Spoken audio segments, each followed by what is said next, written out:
come out for a bit of a seaside day with Steve Stain and Colin, who's been on this channel before, and well, better known as Charlie, and he's just about to start his own YouTube channel, so keep an eye out for that. We've come to East Anglia, more specifically Hunstanton, or just outside of Hunstanton, and we're here all day, so we're going to check out a few different locations, but we're starting off here. This is the wreck of a ship called the Sheraton, which was a steam trawler made in 1907, I believe. And yeah, it was used during World War II as a bit of a patrol vehicle. But yeah, as you can see, it was wrecked here. I think it was about 1947. I don't know the full history of it, but it's a very, very cool place. Photography-wise, it's a bit of a challenge. There's a lot of people around on the beach, and I don't know if you can see it behind me, but you've got some parasailers over the back over there as well, so you might have to clone some of those out. But I've already framed up an image, and basically what I've done is there's a sort of set of rocks in front of the shipwreck here, which are kind of just framing the front of the ship. And I've basically got the camera a little bit high just to make sure I can get some detail of the shipwreck involving some of those ribs. And the light, they've got very soft lights at the moment, which is working quite nicely. Might have to get a little bit heavy-handed in Photoshop for this to work. What ideally you'd want is to come here when you've got high tide and the water is just covering the base of the ship there, just to really clean up the scene, but we haven't got that, and high tide isn't until about 4 hours away. So we have our ideas for the rest of the day, which means we can't really be here for high tide, unfortunately. However, as I say, we might get a little bit heavy-handed in Photoshop here, remove some distractions, namely things like footprints that are here. Obviously, you know, it's a very popular place. And a few rocks that are just sort of sitting on the edge of the frame that aren't really working out very well. So we're going to spend a little bit of time here. I'll have a walk around, see if we can find some other compositions that work. When I find some more, I'll talk you through them. An ocean, a cave, a dream that no one could save, a shelter, a whole act, a light that died with the night. Okay, so I'm still at the bow of the ship here, and I've framed up another shot where I've actually got down quite low here and put the camera into portrait mode, using some of the rocks that were in the initial composition that I've just shown on the screen a moment ago, but using these three rocks here, which you can probably just see, using those as a leading line to the bow of the ship, and I've just got a touch of the sky at the top. Yeah, quite like this frame. I'll pop it on the screen, but Steve just pointed out something to me as well, and I might have to steal it, but while it's very easy to sit here right now and be drawn to the shipwreck, there are other photo opportunities available.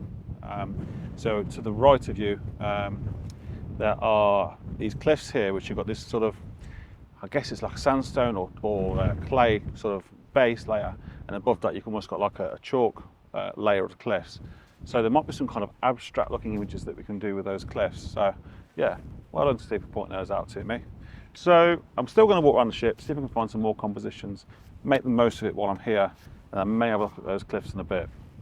And you'll have to let us know who you should prefer, Steve's or mine. And Colin is way over there taking some sort of longer shots on the telephoto, so yeah, interesting to see what he gets. At the moment, as I say, I'm concentrating on these sort of more close-up shots, but there may be a better shot further away. An ocean, a cave, a dream that no one could save, a shelter, a whole act, a light that died with the night. You and I, we got our differences. Yet I thought we were more alike than unlike. Okay, just going to crouch down here, but yeah, as I mentioned a moment ago, I decided to come up really close to the actual boat, and I found this little section here, thinking a 4x3 crop, but there's some lovely strong diagonals, and obviously you've got this hole in the hull of the ship here as well, with some water in it and some sand, and obviously some lovely rusty, rich tones to it. So not my normal sort of photography at all. but I do like those strong diagonals. So yeah, I quite like this. Let me know what you think. Have a breather, stay insane. Now grab my hand. Months are rain and chest pain. Tell me what's the plan. So I'm really struggling with the ship now. I walked all around it, had my camera hand and just tried to frame up some kind of image, but yeah, it's just not working for me. So rather than get wound up, I'm going to change things a bit. As I mentioned, Steve was taking the photographs of the cliffs. So I'm going to go over there now and see if we can frame up some kind of sort of abstract looking image. I may come back to this in a moment once I've cleared my mind a little bit. Sometimes it's good to do that. So, meet you over there. I've come over to the cliffs now and taken a couple of images, put my 100 to 400 on, and yeah, it's a really interesting set of rocks because what I really like is you've got that sort of gradient that goes from those real sort of rusty, sort of dark colours up to sort of the whites of the cliffs above, sort of the chalk. So yeah, as I say, I've framed up 2 images and I'll talk you through them. So the first composition is this one here. So I don't know if you can work it out on that camera, but just over here, there's like this whitening of the rock. Could be bird poo for all I know. But I'd like to think it's runoff from the chalk cliffs above. We'll go with that theory. Anyway, not sure if you can work it out, but to me, maybe I'm going crazy, it looks like a man dancing with his arm up in the air like that. Maybe. I don't know, but I've gone in at about 300 mil on this, and I've placed him on the left-hand side, left-hand third, balancing against a little tuft of grass or foliage that's coming out the side of the rocks there on the right-hand side. It's quite a nice, very sort of intimate scene. Don't know if it's going to work. It's really not my sort of photography, but while I'm here, why not? So let me put that one on the screen, and I'll talk you through another composition over here.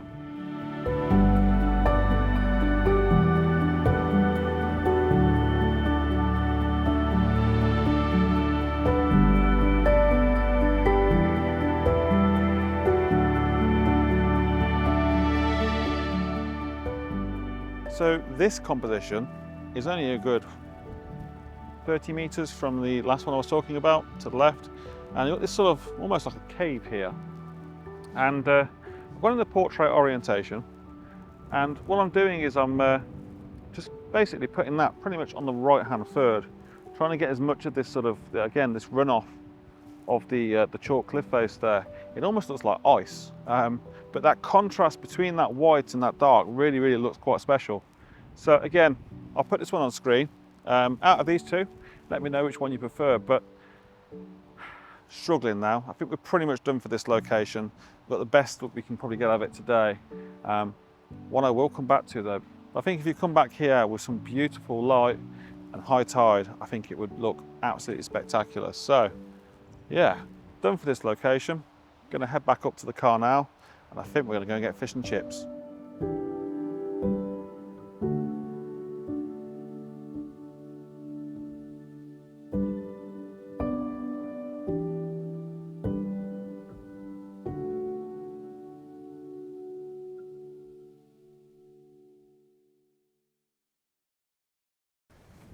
We've come just a few miles away from the shipwreck that we were photographing earlier to a sort of marshland area, a place I think it's called Thornham, and it's a beautiful location. It's about an hour till high tide, and as you can probably see down here, probably not, the sea is coming in quite a bit. We were speaking to one of the locals earlier, and he said that it should be quite a high tide tonight. So this actual area that I'm standing in right now potentially is going to be underwater in the not too distant future. And I've got no wellies or waders or anything like that, so we'll just deal with it. My car's parked over that way on a raised bit of ground which apparently won't flood. So yeah, just going to walk around for a bit and try and find some compositions here. It's a place I've never heard of before today, a place I've never been to or even seen any photos of, so I've got a completely fresh mind for this place. Those who have followed my channel for a while will know that I don't typically do much in the way of seascape photography. You know, I'm much more comfortable in the woodland or even sort of in the mountains. So this is a bit of a challenge for me, to be honest with you today. So as I say, I'm just going to walk around, try and find some compositions, and when I do, I'll talk you through them. So one of the things you may have noticed when I was talking a moment ago was this old building here. This, I believe it's a granary, but it's a beautiful old building, and I think it's going to be the basis of probably most of my shots I get this evening. So what I'm looking for really is using some of these channels of this marshland here, maybe as a leading line, or using the path, some of these sort of bridges, little bridges that are going across these sort of rivers, these tributaries, using those as maybe a leading line. So it's going to walk around and see what I can find, but I think that really is going to be the main subject for this evening. So first composition in the bag, from pretty much where I introduced you to this video. So using this little wooden bridge down here, it's probably one of the most obvious compositions here, and I think all three of us have taken something of that sort of, that sort of style of composition. So basically using that bridge as a lead-in to the granary. So I put the bridge on the right-hand third and the granary on the top left-hand third, and leaving a good amount of equal separation around the edge of the granary to the edge of the frame, just to give it some balance. It's a nice scene, and what I do like as well, you have got this sea heather, which has got this lovely sort of bluey, sort of purpley colour to it as well. So just a little bit extra. So there have been some issues. There was, it's gone now, but the light's not what it was before. But there was a car just over there, which I'm going to have to remove in Photoshop. But there was, a few moments ago, some fishermen just sitting on the edge there, which I captured in the frame as well. So they might add that little extra something to the scene. What I do like is the clouds. So I've got some lovely texture and mood to the clouds as well. So yeah, I think it's going to be quite a nice shot. It's, as I say, the most obvious shot you get when you come here. But sometimes it's good just to get that out the way, and then you can start really thinking about some, trying to get some unique compositions.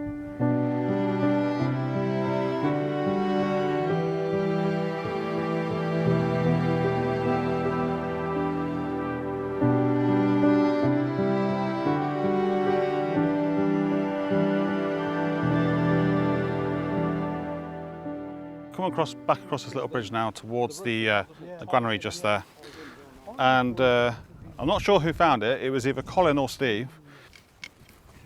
Get out! It's my composition. Mine! Mine! But there's this mud flat here. You can see that. It's got some lovely texture where it's all dried out, which makes the most perfect leading line into the granary there. Now, I do love trying to get my own unique shots, and I hope Steve and Colin don't mind, but I'm going to have to steal this composition because that is just too good to resist.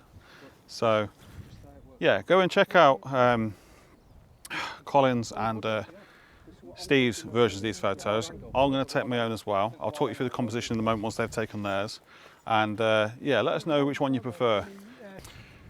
So I've took my shot involving this mud flat and the granary there, and Steve's just trying to, again, he's just trying some different ways of shooting it. He's taking a pano, I think, and also just various different focal lengths. I mean, I started off at 24mm, which was fine, and it's quite a nice image, but I wanted to make the granary a little bit more prominent in the scene for me. So I went through a 35mm and got quite low to the ground here because I wanted to cut out some of that dead space between the end of the mud flat and the granary there. So by coming lower, it just minimises that space a little bit. The problem that then introduced was, even at f16, at 35mm, the immediate foreground flowers were out of focus ever so slightly. So I had two options really.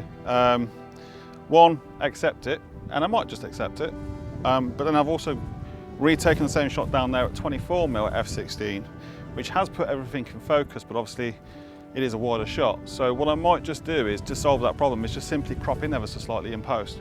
Yeah, okay, I'll lose a bit of real estate with the size of the image, but I'd rather get the image how I want it to be with those, compromises.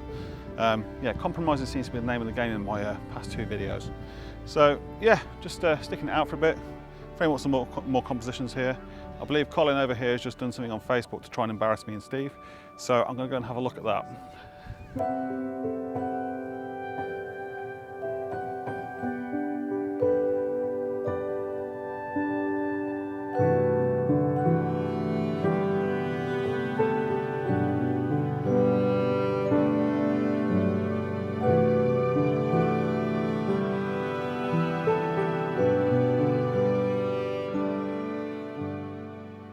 I've just been trying to frame up an image here with this boat next to this, this pier, and there's another little white boat in the background there. What I did is I got really low to the ground because I wanted to get that boat, that little one right in the background, framed between the frame of the pier, which, yeah, it's turned out to be quite a nice image. So I've taken that image and I will put it on the screen, but then I've also, I think I'm going a little crazy. I saw an image on Facebook, on one of the Facebook groups this week, I think it was on Let's Create, by a lady called Barbara Pollard. And she put a photo on there which really made me stop in my tracks. It was an image, and I just stopped and looked at it and thought, wow, that is something quite special. And it looked like a painting. It looked like something you'd see from Lowry or Monet or something like that. And I messaged her at the time and I says, oh, you know, what technique did you use to get that photo? And she told me, and I can't remember what it was, but there was a whole list of things that she did involving a lot of blending of stuff in Photoshop, using ICM, etc. So because we have got quite a windy day and the boats are bobbing around ever so slightly, I've taken a load of other exposures. So I put the 10-stop filter on here, shooting at 4 seconds, which is getting some movement in the grasses here, and obviously the boats as well, but everything else is remaining sharp. And then what I've also done is on the geared head here, again at 4 seconds with the 10-stop filter on, I have, as the shot's been going, I've been sort of going back and forth on the gear head here, up and down, left and right, and also from side to side, to intentionally put some blur in the photos. So what I'm going to try and do, and this may not work, is take sort of 15 photos and try and blend those in Photoshop in some way to make it look painterly. The idea being is that we have something where you have some little sharp-ish looking elements, but with just little edges of blur and just making it look like a painting. So I have no idea if this is going to work. It's something I've never done before, but yeah, thank you for the inspiration, Barbara. I don't suppose you watch this channel, but if you do watch it, thank you. It really inspired me. So I'm going to have a go at this.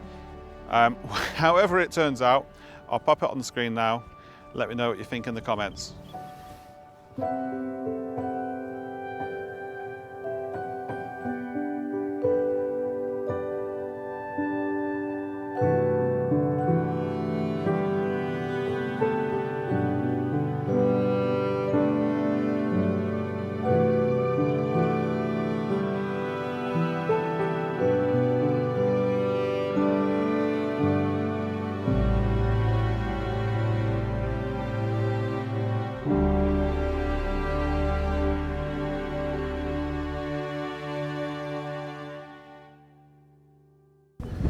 Okay, so we've come back to the car. Seems like the local person who was telling us about the tide here was completely wrong, because it did not come over the road. So I don't know, he's obviously got his facts wrong there, but yeah, the tide's properly starting to recede now. So we've come back to the cars and the vans, as we say, and we're going to have a cup of tea and just wait for this light to change. As you can probably see, the clouds are pretty much all but disappearing. So yeah, not sure what's going to happen with that. There is a bank of cloud towards where the sun is, over that way. Hopefully by the time sunset comes, which is in about an hour and a half, that should be over here. We'll have to wait and see. So what we're planning to do is, when it does come to around sunset, head back over to the granary over there, and yeah, try and get a few more compositions with some nice golden light. So yeah, gonna have a cuppa and I'll give you an update in a bit.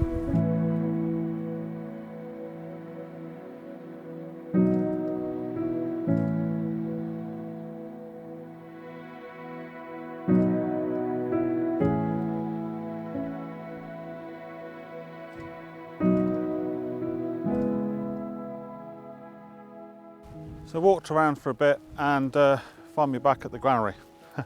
But I've come the other side of the road now, and I'm trying to incorporate the road and these little posts that are lit up really quite nicely at the moment with this golden side light leading through the frame towards the granary there in the background. I've taken 2 images. I've taken one portrait and one landscape. Kind of like the portrait because we've got some nice clouds just above the granary there, and you are getting more of these of this sea heather in as well. So you've got this lovely green and purple here, just going along the edge of the grass. So yeah, I'll put both of those on screen. I don't think these are going to be the best images of the day at all, but I just wanted to try something a little bit different. Steve and Colin are over there. You can probably just make those out on the camera. So I'm going to go back over that way and see what other compositions I can find, shooting more towards the sun.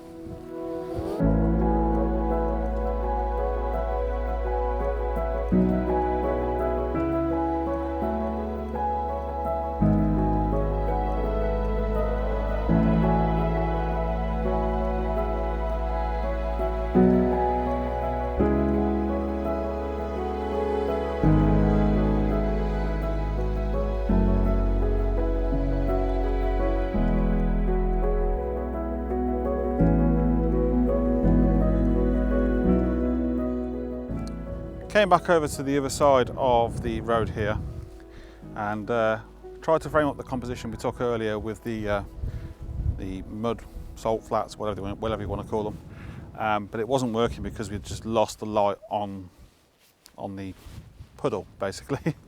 And also what was happening was, while the photo did work earlier, because of the reflected light, it was lighting up the tributary there, creating a really hot spot in the image, so it just wasn't working. So we've been scrapping around trying to find another composition and didn't really find one, to be honest with you. So what I've done is I've resorted to getting the camera right down on the deck and just keeping it really simple, placing the granary there pretty much on the top left hand third, and incorporating a lot of this sea heather and some other little flowers as well that were lit up earlier. It looked quite nice, to be honest with you. It's a very, very basic scene. I took one in landscape and one in portrait, and as you can see behind me, there's just not really any clouds in the sky, which really would have added to the scene, but there was one that was directly above the granary there. So yeah, it's probably 15 minutes till sunset, and yeah, the light's rapidly fading, so I think we're going to end it. So I just want to say thank you very much for watching. Go and check out Steve's channel, and go and check out Colin's channel when he finally launches it. I'll let you know when he does. And yeah, so if you've enjoyed the video, please give us a like and subscribe, and yeah, if you have any comments, please leave them below, and I'll respond to you. So thanks for watching, see you soon.